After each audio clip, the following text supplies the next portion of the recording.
we go. Awesome. Okay. Happy Wednesday. Pretty cool. We don't normally meet on Wednesdays, but we're doing that tonight. Thank you guys so much for joining. I wanted to first start the meeting by extending a heartfelt goodbye and a sincere thank you to Carlos for all the work that he's done to both support the work that we've all been doing collectively, but also ensure that Nadia, myself, and Shabab, when we were in positions of leadership, didn't lose our heads as we were trying to navigate all this work. And Carlos, no amount of words can express how grateful I know I am personally for having worked with you, but I'd be remiss if we did not thank you as a group for everything that you've done for us. So thank you so much. Thank you. I appreciate that. And definitely going to miss you all. That's why I couldn't miss this last meeting, even though today is technically my last day and I should be off the clock. I couldn't stay away. So I will miss you guys, but I know you all will continue to do great work. So thank you. Thank you. And at least you're leaving us Susan. So at least we have somebody. Absolutely. In great hands. There you go. There you go. Okay. So first, do I have a motion to approve the minutes from the last meeting? Excuse me, Dublin, do we have Yes, a sir. quorum? Yeah, I believe we do. Am I wrong? Carlos, do we have a quorum? Yes, there are 6 commissioners present. Very good. By the hair on the nose. Do I have a motion to approve the minutes from the last meeting? I'll move to approve the minutes, but with the note that they really could use an edit. Do you have the specific edit that you want us to make, Eric? Throughout, I mean, there's a long narrative. There are various places where there are typos. There are sentences that are awkward. I mean, it's a very rough capture, but I'll second the motion subject to corrections. There we go. Okay. So we have a first, we have a second. All in favor, say aye. Aye. There we go. All opposed? One. So it be moved. Okay. So on our agenda, it stated that we were going to do subcommittee updates. However, I'm going to move some stuff around in order to make this conversation a little bit more substantive. Okay. I think that we're now February 2022. We have a year and about 4 months, Carlos. Am I right in saying that? A year and 4 months left in the 3-year term of the PAC?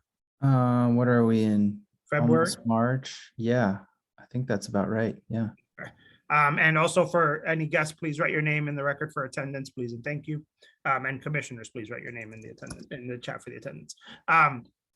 So with that said, and with that context, with a year and 4 months remaining in our 3-year charge, I thought it would make sense for us to look at one, the current subcommittee structures as we currently have them, right? Because I'm trying to think of the best way for us to be most efficient going forward. And part of me thinks that a way to do that is to divvy up the labor amongst more people and shorten the subcommittee. So instead of having 4, we would have 2.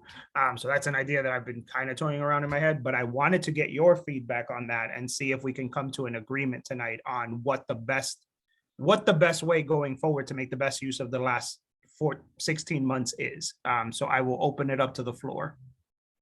And I should say, I'm saying this also understanding that some subcommittees have had more difficulties than others in meeting regularly. So this is also a way to try to combat some of that.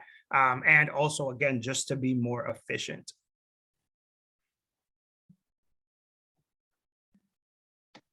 Floor is open. Well, it will be helpful to me to understand the problem you're trying to solve. Mm-hmm. The way the work is divided is, I guess, honestly, people are volunteers, and dividing the work differently might not solve the problem. Mm-hmm. And if you have a proposed structure, mm-hmm, it would be helpful to know what that would be and what the expectations are Mhm. for the work product Mhm. would be. I mean, other than the annual report, Mhm. and you know, we can't predict what the periodic responsibilities may be, you know, regarding council bills and how they may fall. So, you know, I guess what I'm saying is that I need more Mhm. before I have an opinion on this at all. Okay. Robin, I saw your hand up, and then Jen, I'm gonna go to you, okay? Robin and then Jen. You're on mute, Robin. I think we might be going about this backwards. Okay. I think the subcommittee structure needs to serve the objectives of the project. And so I thought one of the agenda items today was to discuss priorities going forward. Mhm. And so I think it makes more sense to figure out what exactly we want to do in the next 4 months and the next 12 months, Mhm. or at least, if not exactly, but at least to get a couple of priorities onto the table. And then it makes sense to think about subcommittees. Okay. Yep. Jen, go ahead. I'm just going to jump in here because this is mostly I feel about our subcommittee. It's not. It's Well, not. I feel our the emergency and mental health response subcommittee it's a weird group. Primarily, like, I see myself as just a liaison to the work I mean, there's a ton of work being done in the county. I am not driving that work. I'm a consultant on all the work groups representing the PAC. I know, but it's also my area of expertise. I'm not an expert on traffic enforcement. I'm not an expert on tickets and all that other stuff. But this is, I think, the reason that I'm on the PAC is to represent the disability community. And I have, you know, our meeting date was set like a year ago, and then all of a sudden I serve a family that, you know, I prioritize taking care of my families over meetings where I'm the only one that's really working in the field. Like, no offense, you know, I don't mean this in any disrespectful way, but our committee is just not really a committee that's pushing new agendas or new ideas to the council. We can give a report on everything that's happening, but the council already knows that. They're privy to Dr. Santiago and they're privy to DHHS. All of that is there. So it just seems, at least our committee seems weird that it's a committee. I'll do whatever you guys want, but I mean, meeting every month when it's just me saying, well, this is what happened this month, because these are not my meetings that are happening. I mean, I'm invited to these work groups. So I guess that's where I'm stuck. I haven't been a very good leader on this group because we're not like reading policy and reading bills and making suggestions. I'm guiding conversations for the disability community, but so I don't feel like that's a committee. I think that's my job, and I kind of am a liaison between the two, and that's kind of where I see it. I love Jerome and Vernon and Shabab who are on the group with me, but we're not working as a committee, and that Shuri maybe will help give a little bit more background into our situation. I think that Jen is doing an excellent job, and here's the reason why. The major focus in police actions and advisory now is in the mental health area. You know, people are focusing now finally on the fact that a lot of the situations that have been out there are mental health situations. And so, I mean, I think she brings, I know to me, a plethora of information. And I'm pleased with the job she's doing. You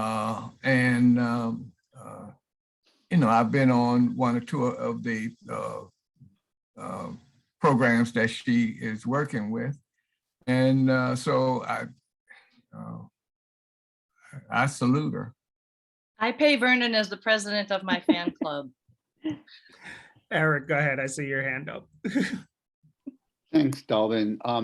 It occurs to me that perhaps thinking only in terms of subcommittees might not be the right structure, that Jen described her role as liaison of the PAC to a number of entities, and perhaps more formally, instead of being the subcommittee chair or clerk, should be designated as the PAC liaison, and that the committee itself, if we don't see a need for it to sort of prepare reports and be laid down, that might, and then that the reporting that Jen does could be brought to the full PAC rather than just to the committee, and it would save, at least eliminate a monthly meeting that isn't a work meeting, but is just kind of serves to report. Yeah, so I'm gonna tie in what I heard and then I'll open the floor back up. So Jen, this was a conversation that Nadia and I we started having in the fall about trying to think of just how to be judicious with our time and make sure that we're actually effective, right? And as a whole, and it's stuff that we heard from different subcommittees, right? Like just that things were working, some things weren't working. To Ms. Branson's point, and I think this ties into Robin's point too, in a year and 4 months, what do we want to say that we checked off and said, this is what we did, this is what we submitted recommendations for, this is what we told, this is where we advised the council on, right? And removing the legislation piece, because I think we do that pretty well. Like we get a bill, subcommittee reviews it, we send a letter, that's pretty straightforward. But are there tangible things that we want to recommend to the council that they do? For example, one of the things that I've taken a lot of interest in over the last month has been the recruitment of law enforcement, right? Because I've heard, all the conversations that go on about the low pay scale, and they're revamping the entire pay scale, but it's more than just the pay scale, et cetera, right? That's something that I've taken kind of an interest in, right? But I also know that, for example, we submitted a 40-page report on traffic enforcement, right? We did that, right?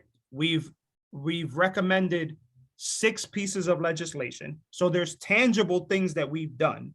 What are the tangible things over the next year and 4 months that we want to say that we did? Because that could involve us not changing the subcommittee structure at all. It could be that this is working, or it could be, okay, we're going to tackle these 3 things, and this is how we're going to divide the labor the best way possible. So thank you, Robin, for that, and thank you, Ms. Branson, for that, because I think then that'll help us frame it. Eric, I see your hand up. Oh, sorry, Alicia, I see your hand up, unless you're clapping. Yeah, no, I have the wrong the wrong hand. Go ahead, Alicia, and then I'll go to you, Eric. Yeah.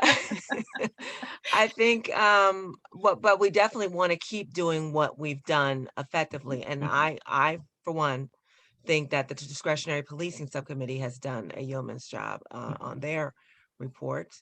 I think that the SRO subcommittee, if I'm stating that correctly, did a good job on their reports. And we've received some similar supportive feedback from you all regarding our work and the hiring and discipline subcommittee. I think that was wise, the way the subcommittees were divided out. And so that when the bills are referred, that you've referred the bills to, that you chose the subcommittee to which a bill should be referred. I think that should continue. Regarding writing policy, yeah, I think that'd be terrific. We tried to bring in a professor. We've had speakers, very impactful speakers, who really had a wealth of knowledge to share with us. Mike German from the Brennan Justice Law Center, Dr. Felicia Bell. I think it might be useful to keep if we're going to write policy, to keep hearing from persons who have expertise in these areas that we're looking at, to hear from them. Because everybody on this board, you may be rock stars, but we are all learning.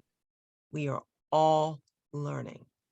Nobody arrives here knowing everything there is to know. Otherwise, there would be no 13-member Policing Advisory Commission. One of us would have been called to the floor. Hey, can you write the policy and recommendations and do everything, please? Because you know everything, so I think that would be helpful to continue our learning process and, getting these speakers as well to come in. And if folks don't want to have it in a general Policing Advisory Commission meeting, then we've also invited these persons to our subcommittee. We've heard from Dr. Christy Lopez. I'm sorry, is it Dr. Professor Christy Lopez? In our subcommittee, we met with Jason Coquinas, Captain Jason Coquinas. So, I mean, there's still work to be done, that it doesn't have to be just, I wouldn't say that we've only done meaningful work with regard to the bills. We have been, working. So maybe if we keep or delve more deeply into, seeking out these experts in these fields. Thank you, Alicia. Eric, and then Robin. Robin, why don't you go ahead and I'll go after you. So I think it would be valuable if each member of the commission who's here just gave us, 20 seconds or 30 seconds on what their personal priority is right now. What do they most want the PAC to be working on and to deliver in the time that we have available? What are the key issues that you think we should be addressing? Because I think we need to have that. We all have different perspectives, and I think that would be pretty valuable to just hear that, and then maybe it will become obvious. Yeah, this is the next thing. So that's my 10 cents. I like that suggestion. Eric, go ahead. So I'll take Robin's invitation. Essentially sort of lays groundwork for what I was going to say, which was that I shared your sense, Dalvin, about what I might call sort of the mystery of the story about the police morale, that we are being told repeatedly that morale is low, and there is the concern that a significant fraction of the police department is eligible to retire, and so I'm interested in sort of kind of figuring out how does that, what's the validity or of that, and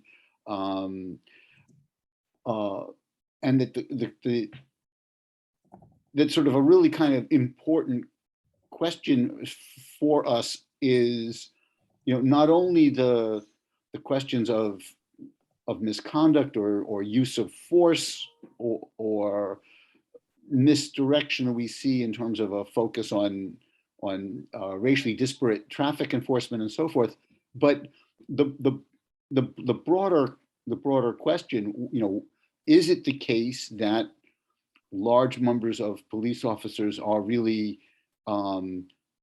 unhappy and preparing to leave the profession here in Montgomery County?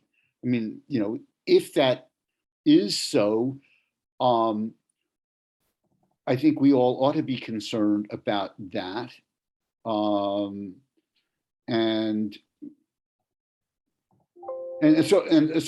I guess that's my question. Is to what extent are we living it sort of in a kind of a rumor or a kind of a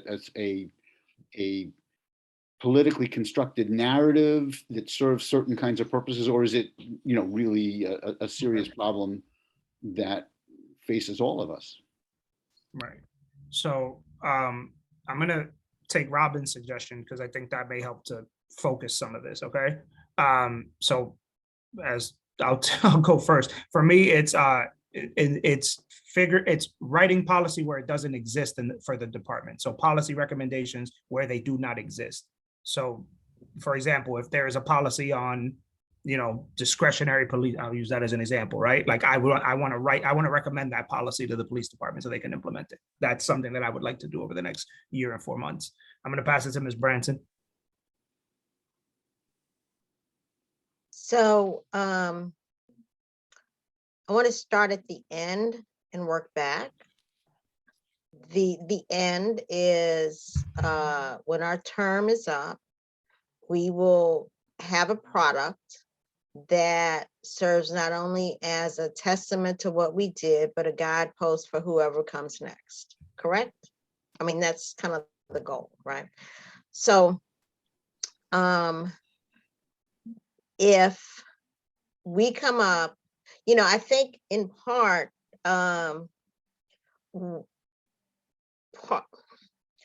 we can't do everything. We can't cover every little thing. We're volunteers, and we have limited manpower here, or from our own perspective, right? So I agree with Robin's point about establishing what are these priorities? What are the big ticket things we want to be able to say we did, and what are the big ticket things that we would suggest should be done for the next folks, right? So to that end, I don't think well, to me, it is exactly the coverage of the subcommittees, right? I mean, that is exactly what I mean. Big ticket in the discretionary, the discretionary policing is traffic stops. Big ticket in the mental health subcommittee is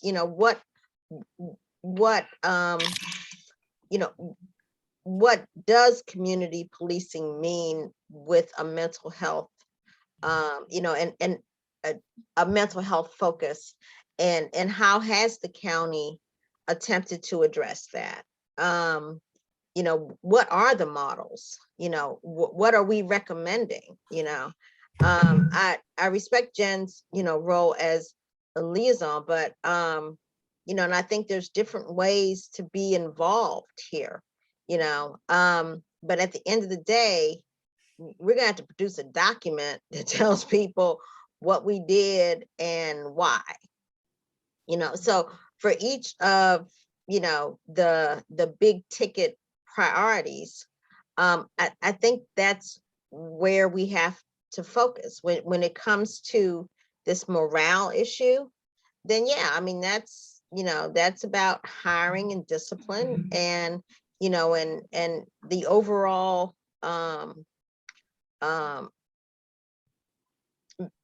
staffing of a law enforcement agency. I mean, what do we want to say about that? I mean, we just don't want to talk about morale. I mean, we want to talk about diversity and education levels, and things that are not covered by any collective bargaining agreement. We want to talk about, what is our vision for how the county could do these things better? I mean,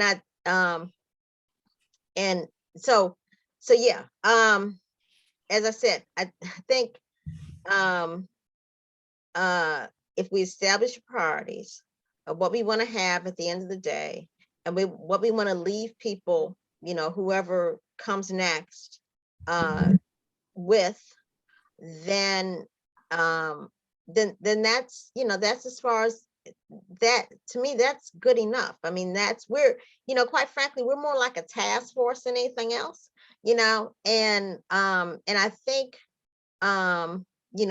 that's the way I've always thought about this commission, that, we've been asked to look at a big picture, and to define the parts that may not be working well, or the parts that that should be reconfigured. Mr. Ricks, go ahead. Yeah, I had, my three things was gun safety, both police and civilian, school and youth safety, and mental health. And with that, I have to leave. Thank you. Thank you, Mr. Ricks. Alicia, I saw your hand up, and then Jerome, you, then Nadia, you. Actually, Jerome had his hand up before mine. Oh, go ahead, Jerome. Oh, thank you. So for me, I think I'm thinking back to when we first started as a body, and the term like reimagining policing, right, was being thrown around. We were hearing that a lot.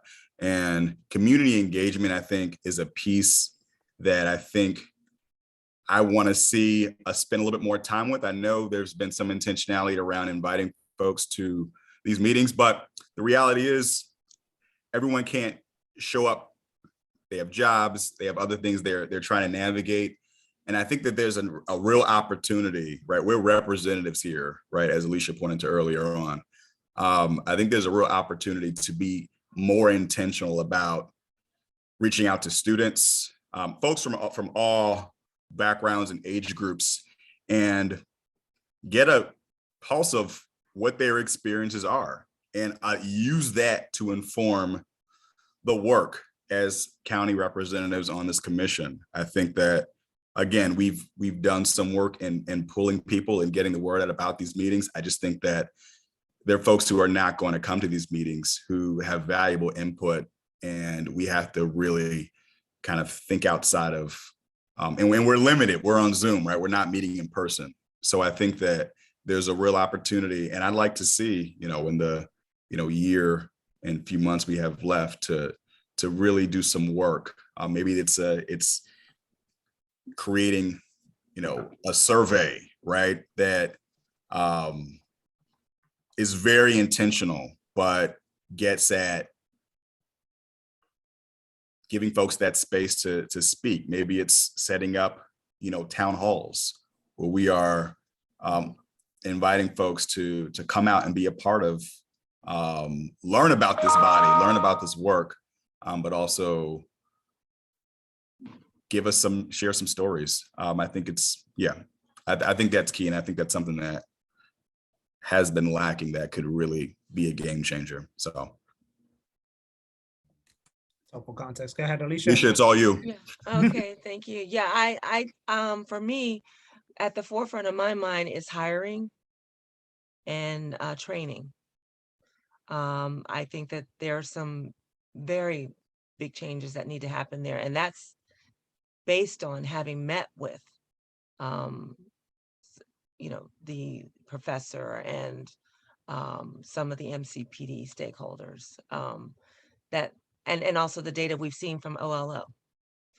Hiring and training are at the forefront of my mind, and I hope that we can craft policy around those two areas. Those to me are huge. And in particular, when I speak to people out in the community, that's at the forefront of their mind: police culture and who is being hired to be police officers. And that's why I also think Mike German's presentation was very impactful, or I found very, very informative and very helpful, as well as Dr. Bell's. But again, as someone alluded to, having more public town hall meetings, I think that that's a great way. I think Jerome alluded to that, having town hall meetings to literally, and just to sit and listen to people, just to listen to folks. If we can get a large turnout of folks who are most negatively impacted by policing and just listen, I think that might be helpful as we're crafting policy.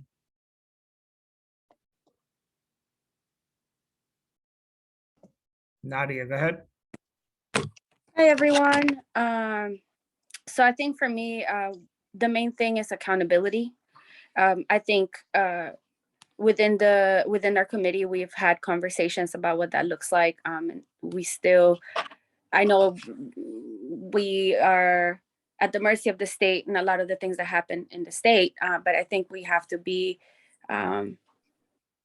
to start thinking a little more creatively around what that looks like in our county. And part of that does mean what Jerome was saying, is including people into the conversation and bring those folks up to the front. I know we've talked about the outreach and what that's looked like for our forums in the past and for the spaces that we've created for the public. But I think if we are kind of focusing on accountability, people will want to participate.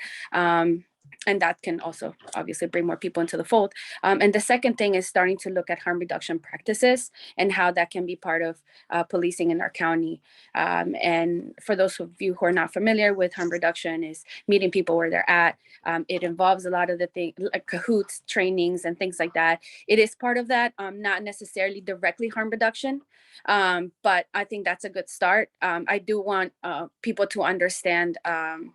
I know people have been talking a lot about President Biden and the program that he started when it comes to addicts, right? Folks who are, folks who are experiencing battling addiction. Yeah, battling addiction. And so I think it's starting to have those conversations in the county that are going to lead to having better relations with the police, right? With the community who is coming in contact with them.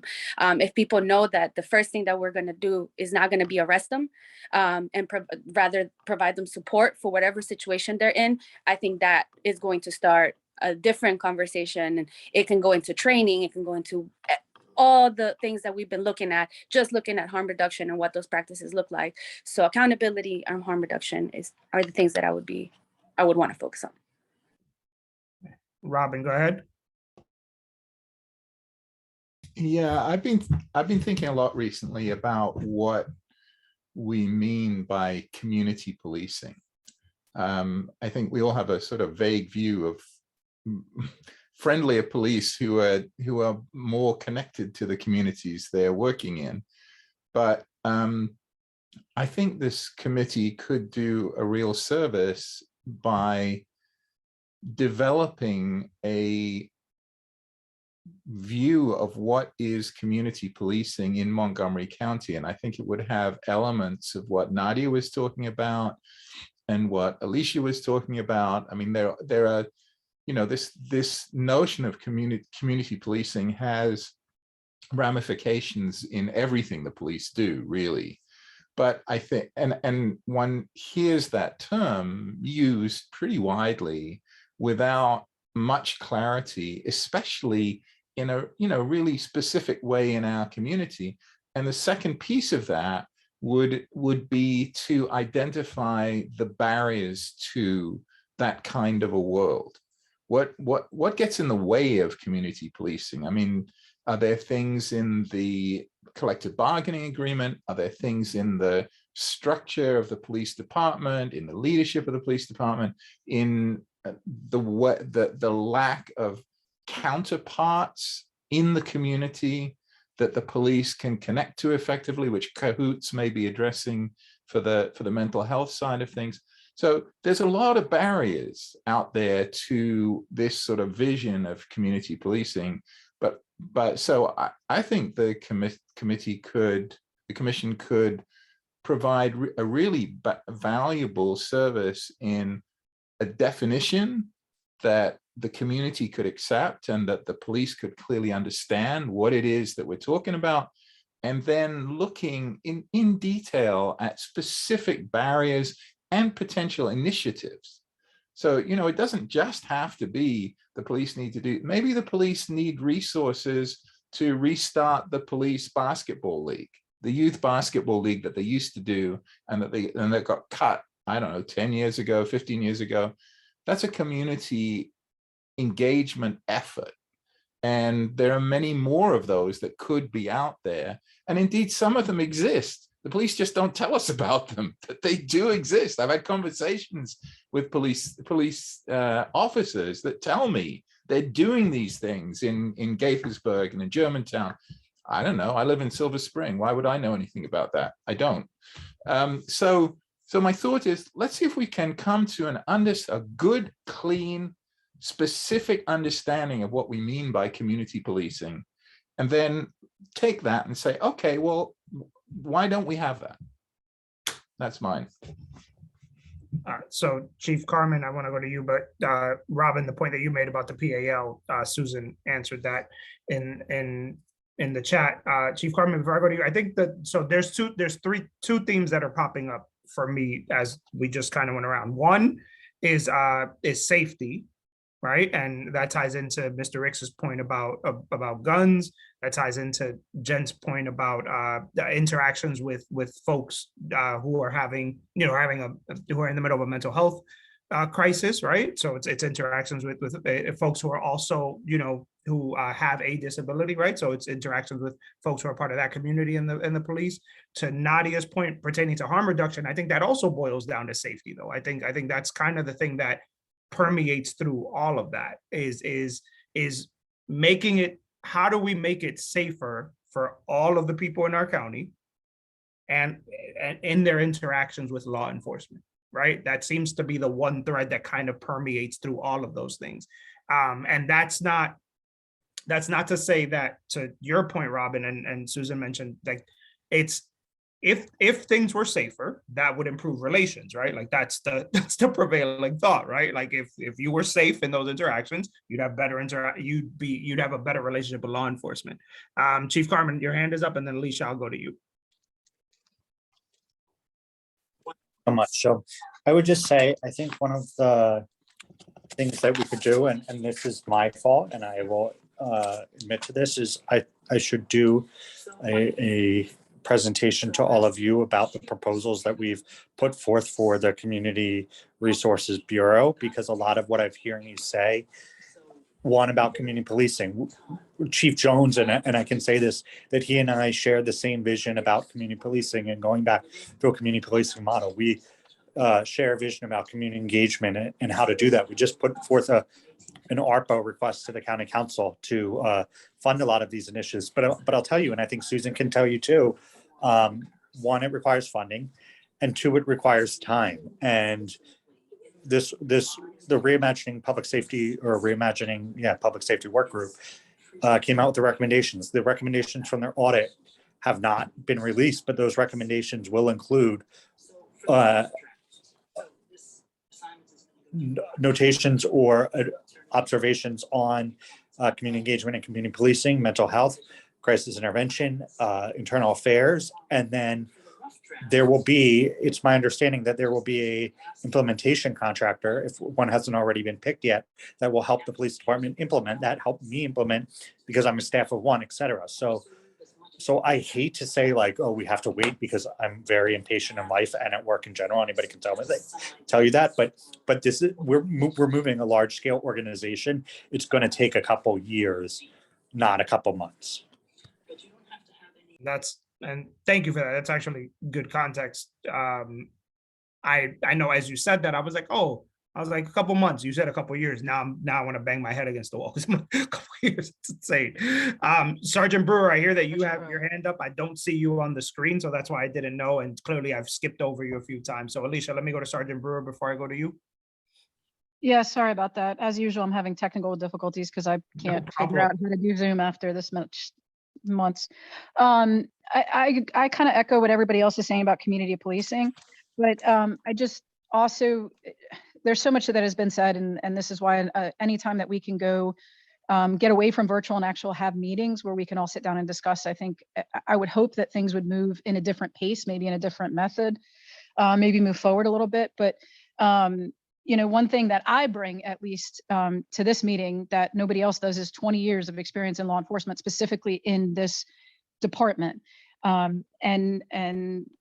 Again, as you all know, I'm at the training academy now. So I can bring some information if people have questions. As far as Jen's subcommittee, I do want to say that I've been on that many times. I've been invited to that every single time there is one. And one thing that committee, and if she's saying liaison, I'll use her word, but that she's doing is that there's so many people involved in that there's so much information that's moving forward with that police officers are present for that. Not only them, I mean, there's a handful, but there's people from so many different places within the community and Montgomery County, that there's resources that we're learning about that we didn't know, and sharing that within the department, and stuff is moving forward. So I think that's huge, what's being done there, just because I've been a part of it, so I can speak specifically to it. As far as community policing, I think there are so many things being done, and it's just not being reported. It's not, and I can't remember who said it, so I apologize, but the statement that the police just aren't letting us know, that's not really the case. The media is not picking up some of the good press, right? Because it's not exciting. It's not what people unfortunately want to hear right now. So it is, it is being done. It is out there. I just wish we could talk about it more. And maybe that's something I can do every time I know that something's been done.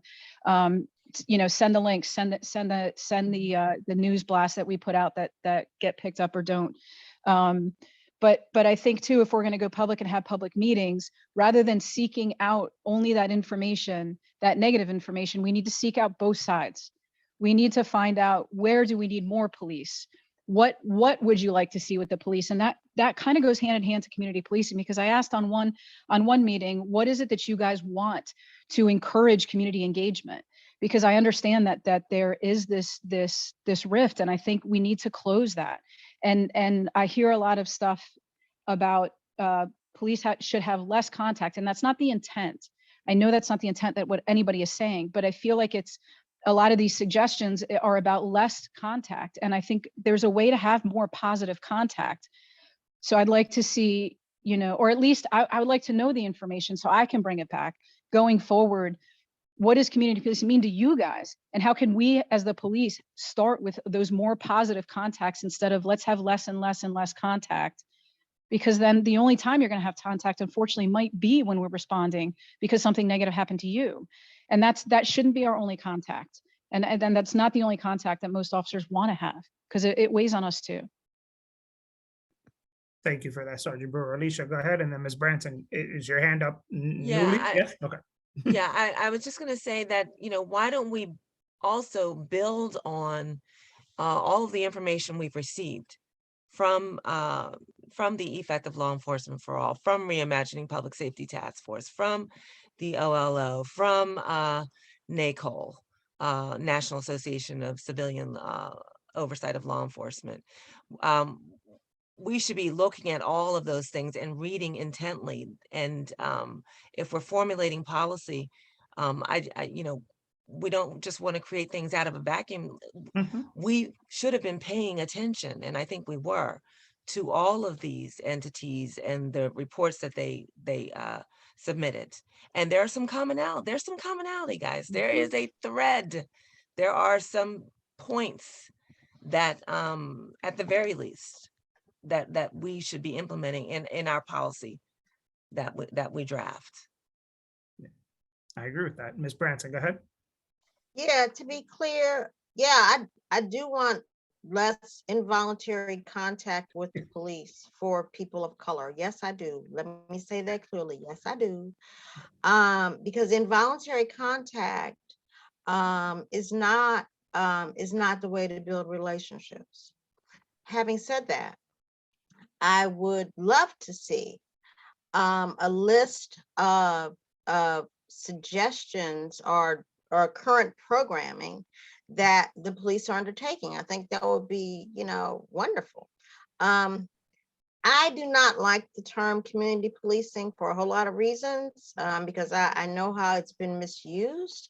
But, and not to engage in semantics, but I think it would be helpful if we started to think about, maybe our end product is the world we dream of. Police community relationships, police community engagement. It is not, because policing sounds like, somebody just got in trouble, and if we want to change the narrative, which I do, I think we need to see different ways of how this works. And under the police community relations, it seems to me that there are responsibilities for everyone, for the police, for the civilians, for the political people, there are, and part of our role should be to help guide what those future roles can be, and where the funding can be. When it comes to, the crisis intervention, I mean, yeah, I mean, to me, that is huge part of police community relations, you know, because yeah, unfortunately, because this is a part of the role we've assigned the police, and we are starting to move away from that. You know, the county can potentially do more, or to change the narrative of how we handle people who are in the midst of a mental health crisis, you know.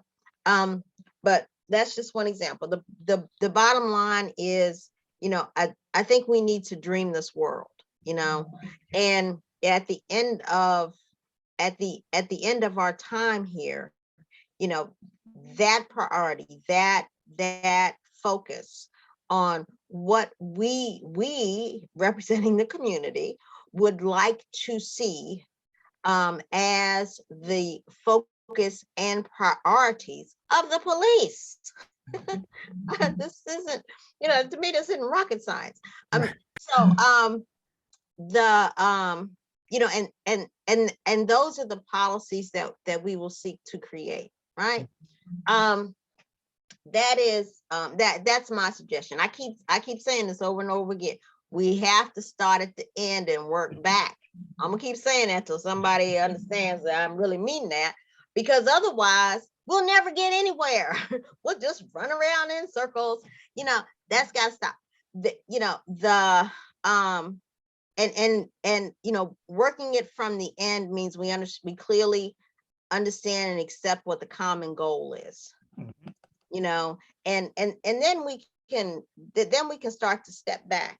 You know, like, you know, I mean, I knew I wanted to go to law school, right? I knew from high school there were some steps I was going to have to take. I mean, you know, you start at the end, and then you start to work back. I think we all do that in our lives normally, but this is, you know, this is where we really need to do it in order to make the kind of changes we're talking about. And Robin, I'll go to you in a second, but I think to Ms. Branson's point, us putting on paper that ideal world, right?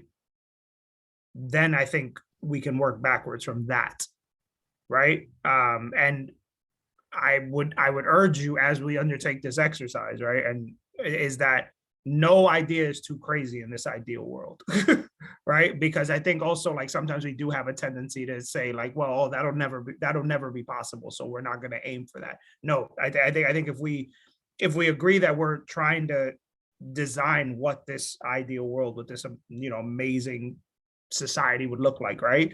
We need to be able to put some of these over the top ideas too, and then we can work backwards from there to see how realistic they are. Go ahead, Robin.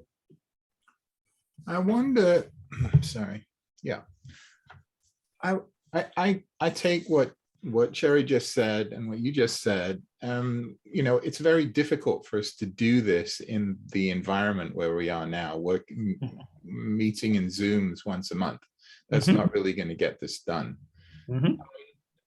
I do wonder if it's worth putting up a Google Doc that we can all access, where we can simply sort of brain dump the stuff that we see as relevant in this area and the links that we see as relevant in this area. And I'm happy to try and make sense out of it once we, you know, once we get the input. But I think all of you have connections and linkages and ideas that are sort of mostly submerged because there's no place to bring them forward. And they don't have to, I'm suggesting this as a sort of on paper brainstorming thing, because I think if we don't put it on paper, we'll just go around in circles. It's too complex and too difficult to do verbally in a meeting. So if we have a kind of blank space into which we can put our ideas and ask questions of each other and of other people, you know, I mean, for example, I seem to recall that the Obama administration put out a pretty detailed report on community policing.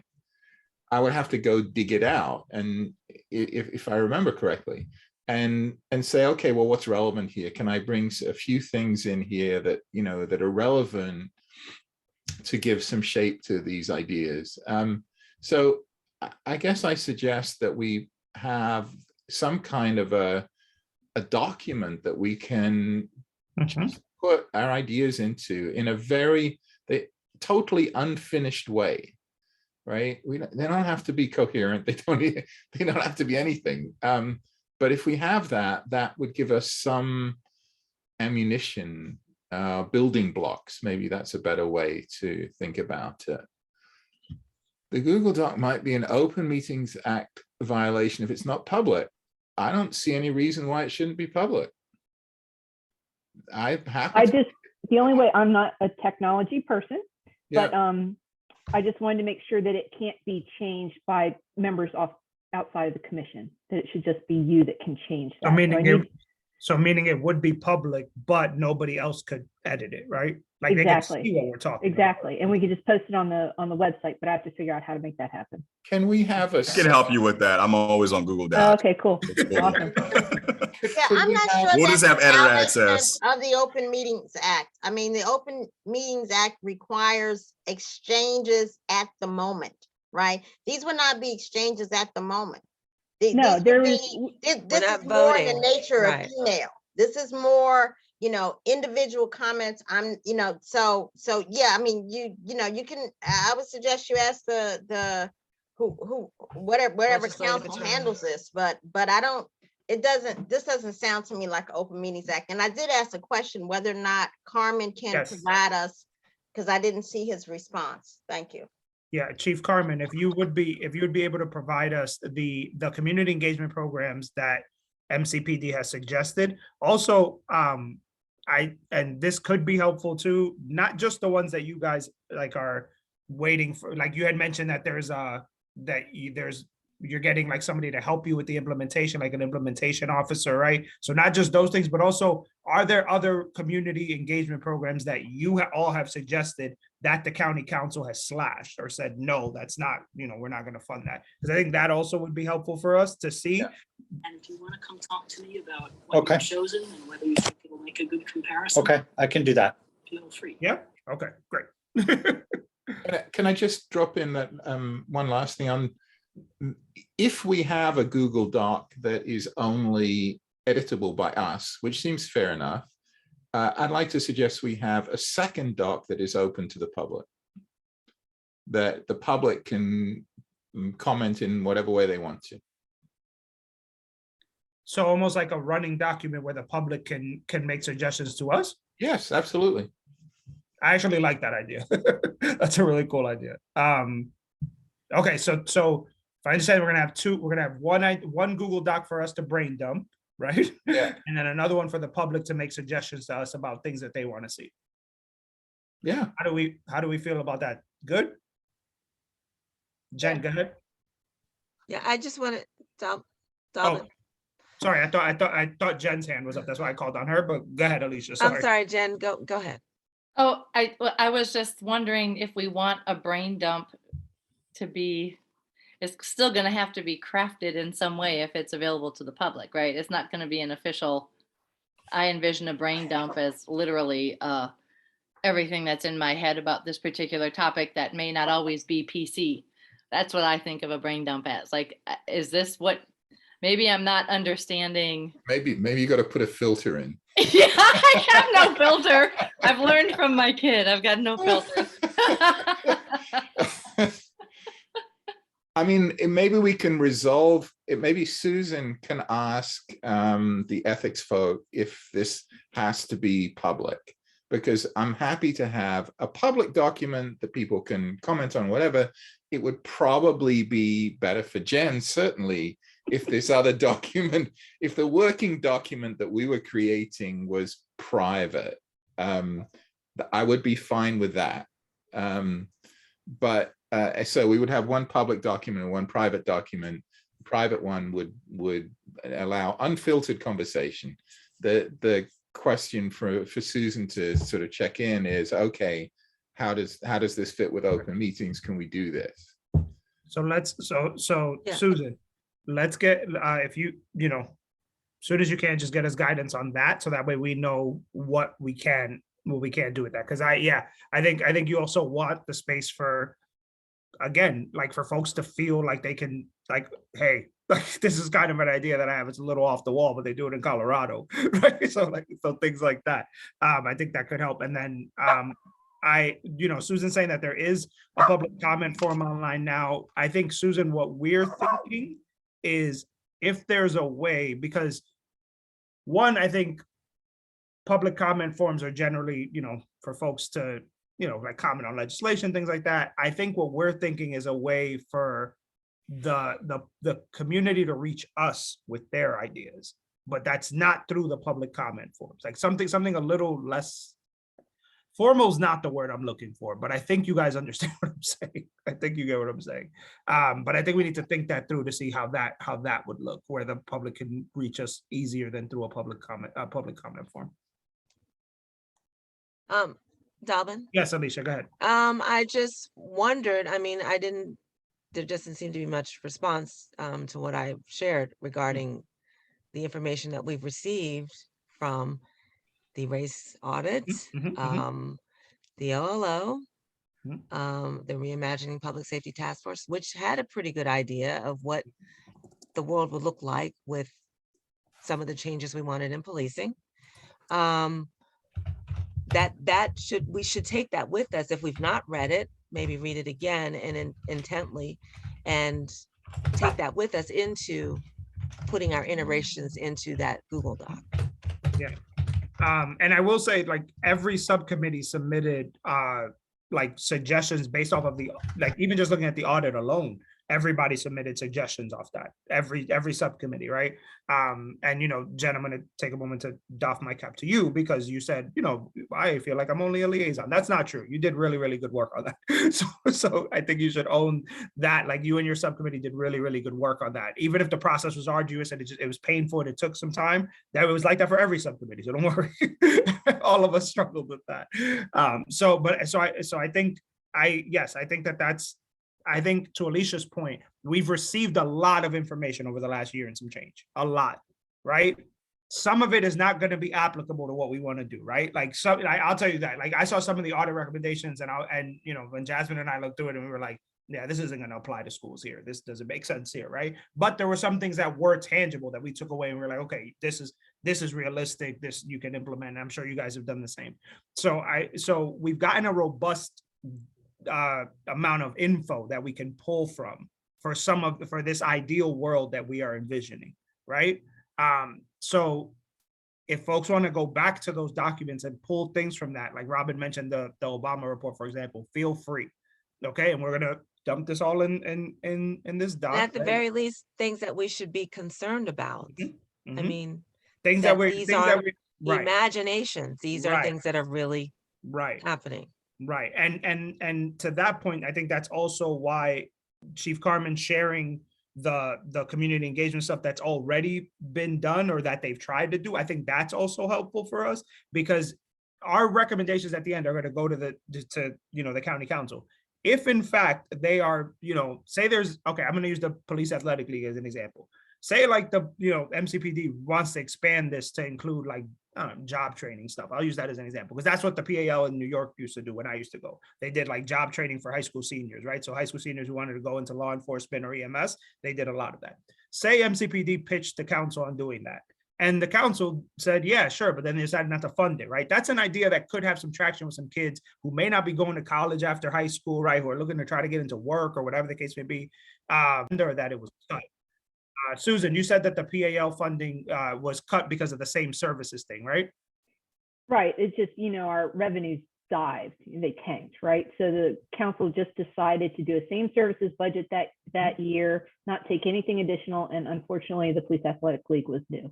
So there you go. Right. So all of that thing is important for us because in this ideal world that we're striving for, if we know that the council is going to say, no, absolutely not, that idea is crazy, there's no money for that, right? Then those are the folks that we know we need to move a little bit, right? Those are the folks that we know we need to push a little bit, because there's things that we're going to recommend to them to do that yes, sure, okay, oh, there's no money for that. There's never any money for that, right? There's never any, there's always an argument for not to do something. And we need to be able to present a coherent argument that lets them know, no, you should do this, right? We should limit to Ms. Branson's point, the bad interactions, right? This is how we do that. We should make things safer. This is how we do that. That's how we need to frame these things, because ultimately that's the one recurring thing that keeps popping up. We want everybody to be safe, and we do not want bad interactions. That's it. If we do that, I think we can consider ourselves successful in a year and 4 months. If that's the thing that we've done. Chief Carmen, go ahead, and then I'll go to Robin, and then I'm going to let us go because we have 26 minutes. Go ahead, Chief Carmen. I'll just say, hold on, I'm doing two things at once. I will just say two things. One, the President's Task Force on 21st Century Policing, whether it's fortunate or not, I was on the task force and implemented it for the department and for President Obama specifically. So I'm happy to give an outline of that. Christy Lopez and Roy Austin. Roy is also a resident of Montgomery County. I'm sure that he would be more than happy to come and present on that. Nancy Levine, who is a member who lives in Chevy Chase, I think, or Bethesda, I forget. She always tells me. She was at the Urban Institute, and she now oversees the Council of Criminal Justice's Task Force on Policing. And I know she would come and speak to you about that. Is just basically an update from 2016, 2015 of the President's Task Force, and it really focuses on some new areas like harm reduction, de-escalation, duty to intervene, officer safety and wellness, etc. So I'm happy to connect you, and I'm happy to just present on the work of the task force. I will say, again, I think that this requires significant time, and I know you're all going to bump your head, but against the wall, but we're working towards implementing these principles at the department. Well, I mean, I think in some ways, and So that's a yes on providing us with the documents, with the proposals that have been previously suggested in this budget cycle or in the previous budget cycle. Chief Carmen, that's a yes. Okay, and the other thing, I think would be really helpful is if we could see, because what is clear to me is how many different players have their hands in this pie. Okay, I mean, we have some things that are, with HHS, and then some things are being done by somebody else. We really don't have a clear idea of at least I don't have a clear idea of how many different county agencies have a role in public safety, and without that kind of clear organizational outlook, it will be very difficult to unwind the truth of the statement, but there's no money for it. And so, if we could get that would be great.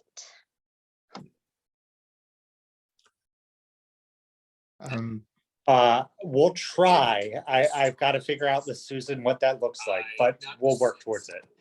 Yes, we'd have to more precisely define public safety, because like the Department of Recreation provides structured activities that help keep kids engaged and therefore less likely to get into trouble or hurt or whatever.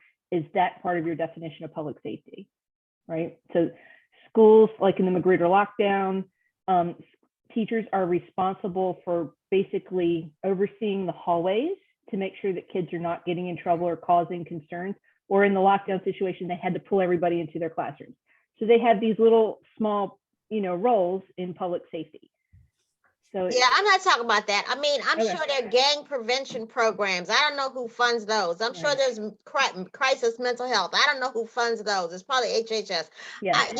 There are big ticket, big picture areas that are probably being funded outside of the police department. Like, for instance, this police athletic league. Okay, not any money for it in the MCPD budget, maybe there's some money over in rec. I mean, maybe there's some organizational structures in rec that could be used to achieve this. So, I'm not talking about piddly little tiny as every little Big money. dime. I'm talking about, big Yeah. picture things that involve public engagement with the police. Well, just in my category, there's probably, my collab group has like 20 different organizations in it, including people that do homeless outreach. And that's just my little piece of the puzzle, that collab group is huge. And I'm always learning about new organizations like, oh, really? There's amazing groups, that are funded by the county in some nonprofit, ways. In some roundabout way, right? Well, That's some it. granted, I'm granted to serve special needs, and that's county funds, Yeah. and safety issues, so No, it's true. anyway, yeah, there's a zillion. So if I understood, to bring us back, go ahead, Robin, go ahead. Yeah, last one. I would like to suggest to Chief Carmen and to Sergeant Brewer that one important potential function of this commission has not happened at all. And that is, we can be an important amplifier for ideas for improvement coming from within the police department. And we've not received any in the 18 months we've been going. I don't think there has been a single moment when the police department has come forward and said, we would like to do this. We're experiencing some opposition, or we want to know what the community thinks about this. Will the community get behind this if we want to do this? And at least in the main meetings, I don't think we've heard enough of that. And I really, my experience over at the National Academies was that agencies were very, very slow to see that National Academy studies could be really helpful in their discussions with Congress. And I think we can be helpful to the police department in pushing innovative ideas to improve what they're doing. They did reach out to me for what it's worth to help form a disability group. That's great. Well, just for what it's worth, I think it's important. But yeah. we can beat this example, to death, but the police, I think all of us would intuitively be very happy to see the Police Athletic League come back. And we could have been a voice in support of that, as somebody mentioned, maybe from other funding, maybe from different places. But if we push something like that, I hope it would make a difference. So anyway, that's just my 10 cents. Well, and I think the overall point with that is, and this ties into what Ms. Branson said, and if we don't know where the money is not coming from, right? If we don't know that, we don't know what lever to push, right? Because and we know this, right? Like the 24-hour mental health crisis used to be the 24-hour mental health crisis was funded one way. Now it's funded another way. And if we don't know that, then we don't know who to push to make sure that the funding is there. And in turn, then it seems, to Chief Carmen's point, it seems like we're only advocating to solve problems instead of being proactive in suggesting a solution, right? So if I understand correctly, Susan, you are going to get us an answer on this brain dump Google Doc form. You're going to get us an answer on that.